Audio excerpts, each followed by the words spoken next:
If we look at the Dharmic traditions of India compared with the Judeo-Christian religions, there are stark contrasts in certain theological principles. Western religion has clear distinctions between God, man, and the world. Hinduism and other Dharmic religions, however, hold philosophies that see some kind of unity between the three. But how has this important distinction come about? From a scriptural perspective, this can all be traced back to perhaps the most ancient and profoundest texts in human history, the Upanishads. Whilst many Hindus might have heard of them, few have really engaged with them in any meaningful way. As the great philosopher Schopenhauer declared, the Upanishads are the most elevated and satisfying read possible in the world. It has been the solace of my life and will be the solace of my death. Many other Western thinkers have echoed the same. Whether you are a Vaishnava Hindu, a Shaivite, a Shakta, or even a Buddhist or Sikh, the Upanishads would have undoubtedly played some role in shaping your philosophy. In this video, we'll walk through some of the statements of the Upanishads and see what conclusions they come to. First of all, these texts are found at the end of each of the 4 Vedas. They are known as Vedanta, which means the end or rather the conclusion of Vedic teaching. While the earlier parts of the Veda are dedicated to ritual practice, the Upanishads are dedicated to gaining spiritual knowledge. They do not put down rules we should follow, but rather they lay down universal truths that govern all of life. There are 10, perhaps 12 principal Upanishads, with many other authored much later. The main subject discussed is metaphysics, which means the foundational principles of reality. They investigate questions such as, who am I, and what is the highest principle that exists? The Upanishads start with a blank slate. They take nothing for granted and come to conclusions based on the revelation of ancient seers. These teachings often play out through conversations, debates, and stories. If we turn to the Kena Upanishad, a disciple asks his master, "Commanded and directed by whom does the mind go towards its objects? Commanded by whom does this life force move? At whose will do men utter speech? What power directs the eye and the ear?" The disciple is asking, how is it that thoughts can arise in our mind? How are we able to move and talk? What is making this thing called life even possible? This question cuts straight to the fundamentals. Well before Western scientists, the rishis of India were already investigating the nature of consciousness.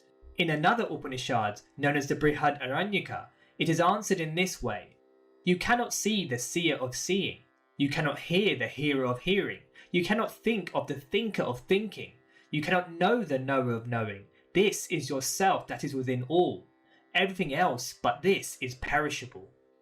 In other words, consciousness is not a product of this material world.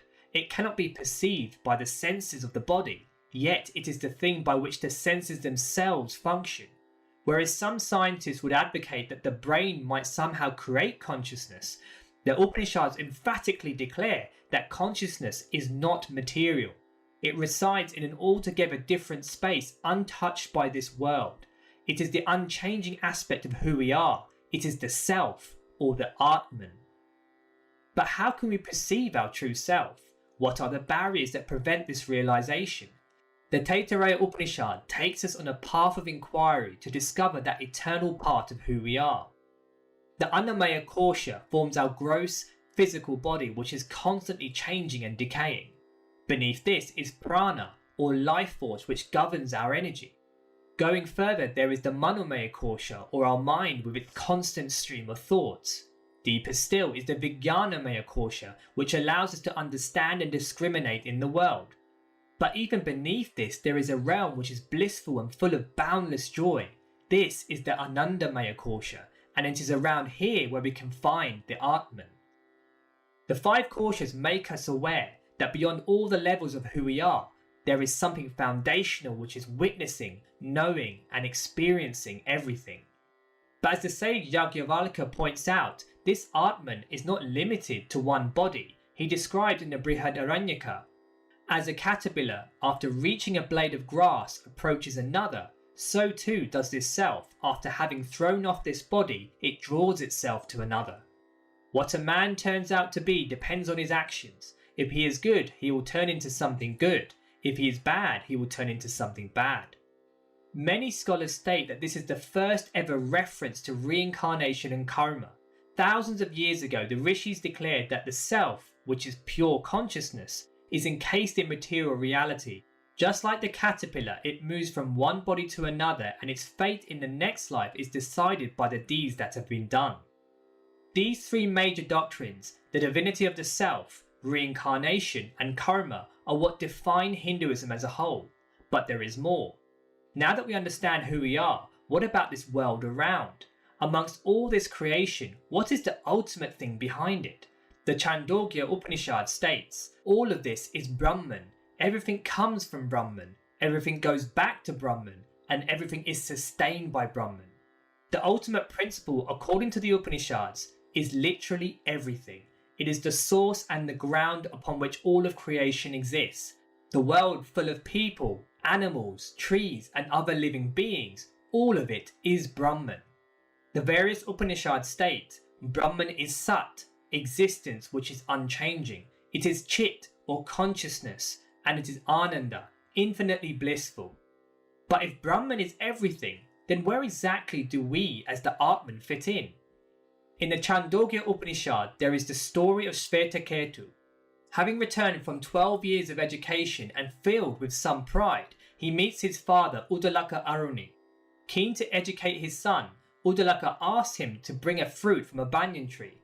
Then he instructs him to cut it and asks, "What do you see?" "Exquisitely small seeds." "Can you break one of them?" "I have split it." "Then what do you see?" "I see nothing at all." "Son, can this marvel of a tree come out of nothing? It is just that you are not able to see the subtle essence in the seed from which this banyan tree has sprung. That which is the subtle essence is the bedrock of all existence. Dear boy, that which is the finest essence the whole universe has as its soul. That is reality. That is the self. And Tattvamasi, that is you, Svetaketu. Uddalaka Aruni is stating that this Brahman, which underpins everything, is actually us. Our essential nature as the self is the same thing that pervades all creation. Or to put it more precisely, Atman is Brahman. But the Upanishadic statements which declare the unity of Atman and Brahman are just one side of the coin. There are numerous statements which make it clear that there are differences between the two. The Mundaka Upanishad describes two birds sitting in a tree. One bird eats the sweet fruit, the other looks on without eating. Similarly, on this same tree, the soul too is drowned, it is perplexed, and it is grieving owing to helplessness. But when he sees the other, the Lord who is worshipped in all his glory, he becomes absolved from grief. In this scene, we as the Atman are the bird that is attached to this world, and alongside us is the Isha or Lord. It states that by knowing the Lord, we can be free from suffering. Despite the clear unity in other verses, the two birds show a clear difference between Atman and Brahman. The Shvetashvatara Upanishad is even clearer. There are two, one the knowing who is the Lord, and the other ignorant who is the soul. There is the ruler and the ruled. It is these apparently conflicting statements that make the Upanishads open to interpretation.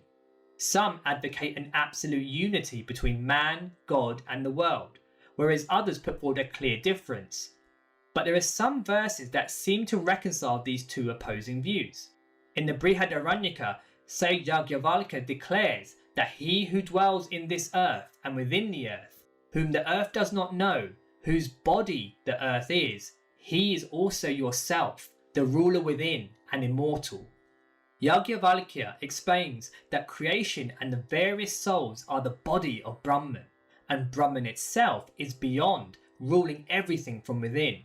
So much like a body is different from the soul, but overall makes up one person, so too the world and living beings are distinct, but overall are still part of the oneness that is Brahman. The great Vedantins, Shankara, Ramanuja, and Madhva all emphasize different statements of the Upanishads to validate their view of reality. Shankara focuses on those of absolute oneness, stating the differences we perceive are ultimately an illusion. Madhva emphasizes the statements that speak of absolute difference.